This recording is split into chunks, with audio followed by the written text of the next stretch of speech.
Salam Indonesia, salam Nusantara dari Sabang sampai Maroko, dari Minang sampai Pulau Rote. Mantalah iman kita, mantalah kasih kita, mantalah pengharapan kita. Tentunya dalam Yesus Kristus menjadi Tuhan dan Juru Selamat kita dan Juru Selamat dunia. Jangan katakan bahwa Yesus bukan Tuhan, jangan katakan pula bahwa Yesus itu bukan Juru Selamat. Dia adalah Tuhan, Dia adalah Juru Selamat. Kalau engkau percaya, engkau akan diselamatkan. Kalau tidak percaya, engkau akan dihukum. Yohanes 3 ayat 36. Karena Yesus sudah berkata, Akulah jalan dan kebenaran dan hidup, tidak seorang sampai kepada Allah kalau tidak melalui aku. Rasul Petrus mengatakan dalam Kisah Rasul 4 ayat 12, dan keselamatan tidak dalam siapapun juga selain dalam Dia, Yesus Kristus. Karena di bawah kolong langit ini tidak ada nama lain yang diberikan kepada manusia yang olehnya kita diselamatkan. Dan Rasul Paulus mengatakan dalam Kisah Rasul 16 ayat 31, percayalah kepada Tuhan Yesus Kristus, maka engkau akan diselamatkan, engkau dan seisi rumahmu. Puji nama Tuhan. Dan saya mengucapkan selamat sore bagi kita semuanya. Kiranya tetap kekuatan Tuhan, kekuatan firman, kekuatan Roh Kudus, kekuatan doa, kekuatan iman akan terus menyertai kita, dan damai Tuhan itu tinggal dalam hati kita sehingga damainya menguasai hidup kita. Puji nama Tuhan. Dan ini saya akan melanjutkan seri yang kedua di dalam pindah dari gelap kepada terang. Puji nama Tuhan. Kita sebelum mendengarkan firman Allah, kita berdoa terlebih dahulu. Terima kasih Tuhan, biarlah Tuhan yang akan menyatakan segala kebaikan-Mu, kemurahan-Mu dalam kehidupan kami, sehingga tetap kami punya prinsip dalam kehidupan bahwa kami sudah pindah dari gelap kepada terang Tuhan untuk memberitakan perbuatan Tuhan. Dalam nama Yesus, haleluya. Amin. Puji nama Tuhan. Saya masih membacakan 1 Petrus 2 ayat 9 sampai dengan 10. Tapi kamulah bangsa yang terpilih, imamat yang rajani, bangsa yang kudus, umat kepunyaan Allah sendiri, yang supaya kamu memberitakan perbuatan-perbuatan yang besar dari Dia yang telah memanggil kamu keluar dari kegelapan kepada terangnya yang ajaib. Kamu yang dahulu bukan umatnya, tetapi yang sekarang telah menjadi umatnya. Yang dahulu tidak dikasihani, tetapi sekarang telah beroleh belas kasihan. Sekali lagi saya mengucapkannya. Tapi kamulah imamat yang rajani, bangsa yang kudus, umat kepunyaan Allah sendiri, yang telah memanggil kamu keluar dari kegelapan kepada terangnya yang ajaib. Supaya kamu memberitakan perbuatan-perbuatan yang besar dari Dia, supaya kamu memberitakan perbuatan-perbuatan yang besar dari Dia yang telah memanggil kamu keluar dari kegelapan. Kadang-kala heng ya. Puji nama Tuhan. Jadi yang ayat yang ke-10, kamu yang dahulu bukan umat Allah, tetapi yang sekarang telah menjadi umatnya. Yang dahulu tidak dikasihani, tetapi sekarang telah beroleh belas kasihan. Sekali lagi saya mau katakan, tetapi kamulah bangsa yang terpilih, imamat yang rajani, bangsa yang kudus, umat kepunyaan Allah sendiri, yang supaya kamu memberitakan perbuatan-perbuatan yang besar dari Dia yang telah memanggil kamu keluar dari kegelapan kepada terangnya yang ajaib. Kamu yang dahulu bukan umat Allah, tetapi yang sekarang telah menjadi umatnya. Yang dahulu tidak dikasihani, tetapi yang sekarang telah beroleh belas kasihan. Puji nama Tuhan. Ini kita akan lanjutkan bagian kedua dari gelap kepada terang. Di ayat 10 menjadi perhatian kita. Kamu yang dahulu bukan umat Allah, tetapi yang sekarang telah menjadi umat Allah. Jadi yang pertama dikatakan, kita dahulu bukan umat Allah. Mengapa kita tidak menjadi umat Allah dahulu? Dalam konteks Israel, karena si Abraham itu atau Abram itu menyembah dewa-dewa. Keluarganya pun menyembah dewa-dewa, bangsanya pun menyembah dewa-dewi.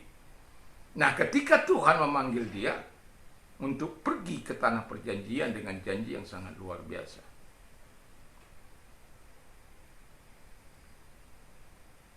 Allah berjanji untuk memberkatinya kalau dia mau meninggalkan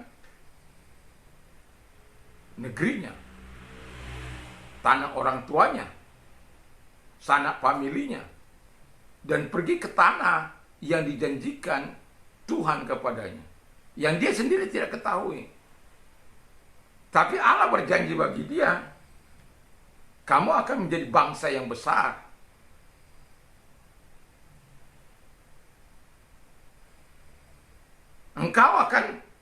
Aku akan memberkati engkau. Jadi Tuhan juga menjanjikan bahwa dia akan membuat namanya masuk dan dia menjadi berkat. Kalau ada orang yang mengutuki dia akan kutuki. Kalau ada orang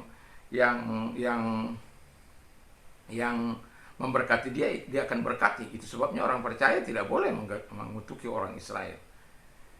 Yang namanya orang percaya, dia tidak diperbolehkan mengutuki orang Israel. Sekalipun kita bangsa Indonesia. Mungkin mengecam ya, tapi mengutuki tidak boleh karena kutuk itu akan kembali kepada kita. Dan Alkitab mengatakan, olehmu, oleh Abraham ini, bangsa di muka bumi akan menjadi berkat. Jadi semua bangsa ini diberkati oleh karena adanya perjanjian itu kepada Abraham, kepada anak-anak rohaninya yang sekarang termasuk saya dan saudara setelah menerima Yesus sebagai Tuhan dan Juru Selamat. Nah, itu konteksnya bagi Abraham pada waktu itu. Sehingga kita bukan menjadi umat Allah. Dan kita mengapa tidak menjadi umat Allah? Karena kita belum dipanggil. Karena kita masih tinggal dalam kegelapan. Kita masih hidup menurut hawa nafsu kita, daging kita, pemberontakan kita, kekerasan hati kita, kedegilan hati kita. Kita tidak mau menerima sesuatu yang baik dari Tuhan. Itu kita tinggal dalam kegelapan. Tapi ketika kita menerima, tapi kata Allah yang kedua, yang dahulu kamu bukan umat Allah, tetapi yang kedua, tetapi yang sekarang menjadi umatnya. Wow. Jadi kita, itu sebabnya dikatakan oleh Alkitab, tetapi kamulah bangsa yang terpilih, imamat yang rajani, bangsa yang kudus, umat kepunyaan Allah sendiri, supaya kamu memberitakan perbuatan-perbuatan yang besar dari Dia yang telah memanggil kamu keluar dari kegelapan kepada terangnya yang ajaib. Kamu yang dahulu bukan umatnya, tetapi yang sekarang telah menjadi umatnya. Yang dahulu tidak dikasihani, tetapi sekarang telah beroleh belas kasihan. Jadi, kita tadinya yang tidak dikasihi, karena apa? Kita tinggal dalam dosa. Allah itu maha kudus dan dia tidak mungkin dapat kita hampiri. Dan itu sebabnya karena begitu besar kasih Allah akan dunia ini sehingga ia mengaruniakan anaknya yang tunggal supaya setiap orang yang percaya kepadanya tidak binasa melainkan beroleh hidup yang kekal. Dengan menyerahkan anaknya yang tunggal mati di kayu salib, kita diperdamaikan. Anda nanti bisa baca dalam 2 Korintus 5 ayat 18 sampai seterusnya. Jadi kita diperdamaikan bukan karena kebaikan kita, tapi karena Yesus sudah mati bagi kita sekali untuk selama-lamanya. Itu sebabnya dikatakan yang dahulu kita tidak menjadi umat Allah, sekarang telah menjadi umatnya. Karena kita menerima Dia sebagai Tuhan dan Juru Selamat. Ada orang hanya menerima Dia sebagai nabi. Mereka tidak akan diselamatkan. Anda harus meningkatkan, Anda harus percaya bahwa Yesus itu, Isa Al-Masih itu adalah Juru Selamat dan Tuhan.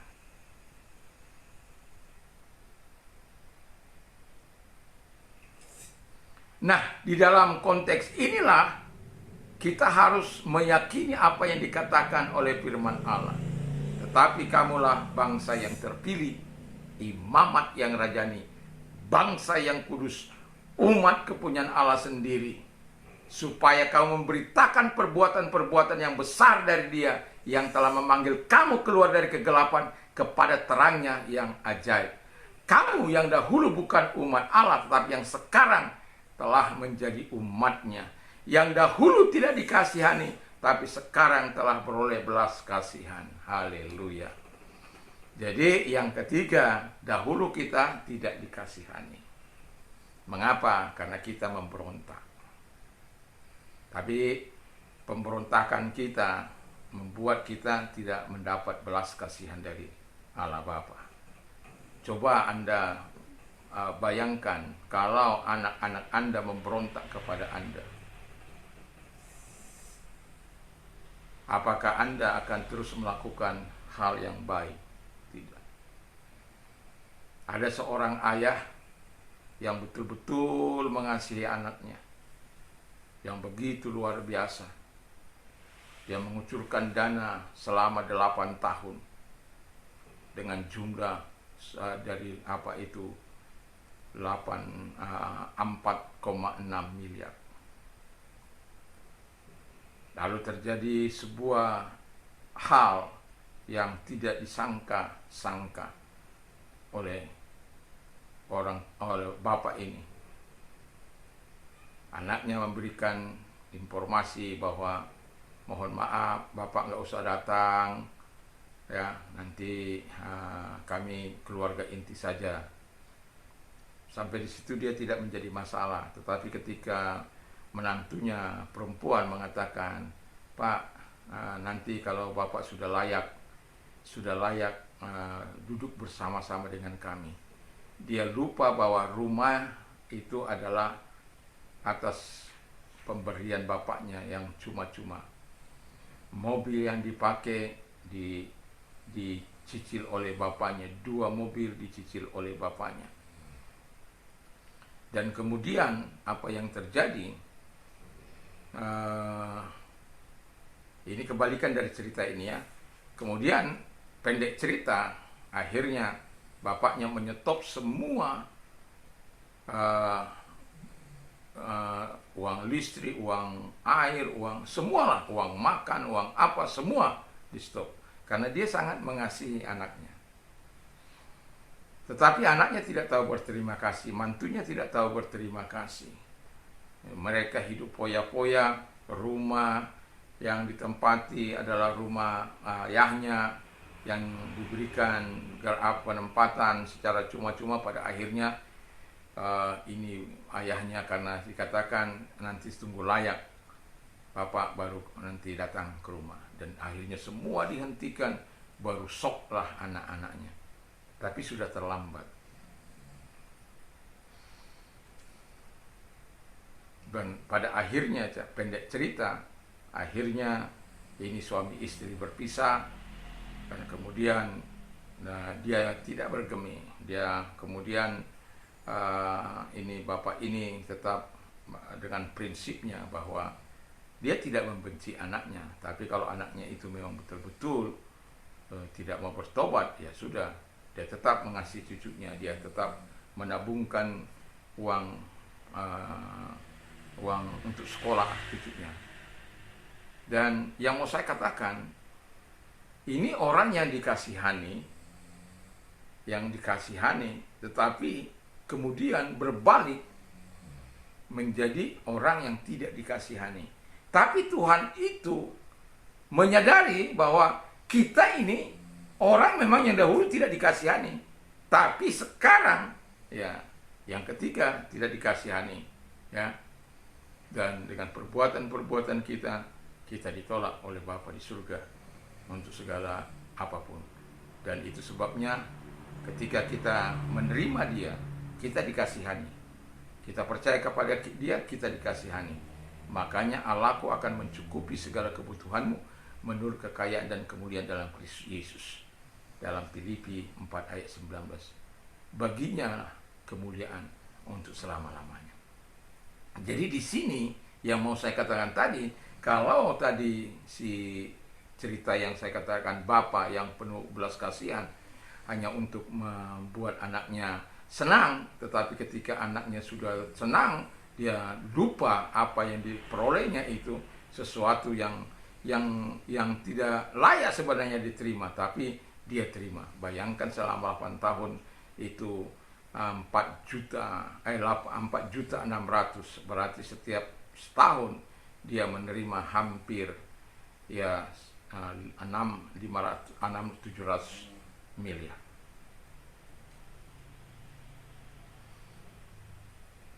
Tapi tidak tahu berterima kasih kepada orang tuanya. Justru orang tuanya disingkirkan. kalau ini tadinya kita tidak menerima, tapi sekarang telah mendapat belas kasihan. Karena apa? Kita oleh kematian Yesus itu, manusia tidak akan dapat menyelamatkan diri sendiri dengan amal, dengan perbuatan baik, tidak akan pernah bisa. Tapi dengan kematian Yesus di kayu salib, kita memperoleh yang terbaik dari Tuhan, dan kita memperoleh yang terbaik dari Tuhan. Dan itulah sebabnya saya mengatakan kepada kita supaya kita tetap tinggal di dalam terang Tuhan, dari gelap kepada terang. Ini bagian kedua judul kita, bagian dari gelap kepada terang. Dan ingat firman Allah ini, tetapi kamu adalah bangsa yang kudus, bangsa yang terpilih. Tetapi kamu adalah bangsa yang terpilih, imamat yang rajani, bangsa yang kudus, umat kepunyaan Allah sendiri, supaya kamu memberitakan perbuatan-perbuatan yang besar dari Dia yang telah memanggil kamu keluar dari kegelapan kepada terangnya yang ajaib. Kamu yang dahulu bukan umatnya, tapi sekarang telah menjadi umatnya. Yang dahulu kamu tidak dikasihani, tapi sekarang telah beroleh belas kasihan. Semoga kita menyadari bahwa Tuhan, panggilan Tuhan itu nyata bagi kita. Dia telah memindahkan kita dari gelap kepada terang. Dan sadari apa yang dikatakan oleh firman Allah. Sekali lagi saya mengulang, tetapi kamu adalah bangsa yang terpilih. Jadi kita bangsa yang terpilih, imamat yang rajani. Kita kontak dengan Tuhan, penyembah Tuhan, dan memberikan pujian hormat kepada Tuhan. Bangsa yang kudus, kita spesial di mata Tuhan. Dan juga Tuhan katakan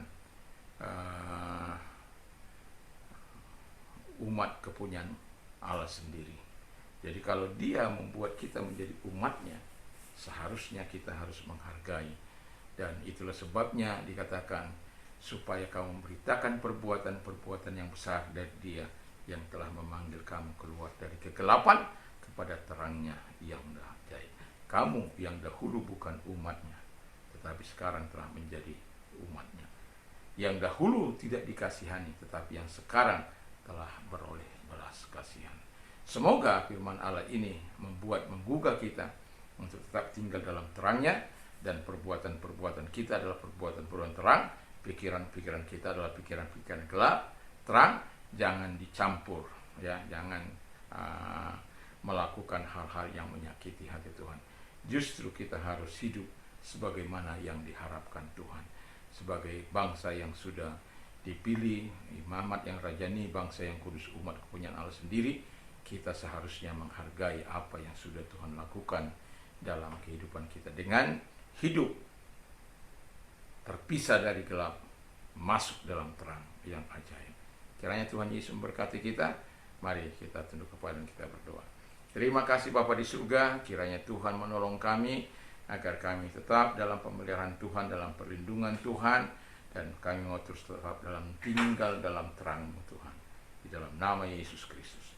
Kami sungguh bersyukur, kami berterima kasih kepadamu, dan kami juga berdoa kepada mereka-mereka yang sakit, apapun sakit penyakitmu, arahkan tanganmu kepada Tuhan. Dalam nama Yesus, segala sakit penyakit yang mereka minta keluar, dan oleh bidu Yesus engkau sembuh. Dan kalau engkau sedang mengalami masalah berat, mari serahkan kepada Tuhan, dan kita berdoa. Lihat tangan-tangannya, arahkan kepadamu, dan mari engkau menyatakan kebaikan kepada mereka. Karena engkau telah berjanji, marilah kepadaku hai kamu yang letih sudah berbeban berat, aku akan memberikan kelegaan bagimu. Dan kami yakin dan percaya kepadamu Tuhan, bahwa engkau adalah Allah yang menyatakan segala kebaikanmu dan pertolonganmu kepada mereka, dan mujizatmu terjadi bagi mereka sehingga mereka memuliakan engkau. Dalam nama Yesus, haleluya, amin. Kiranya Tuhan Yesus memberkati kita, dan tetaplah kita tinggal di dalam terang Tuhan.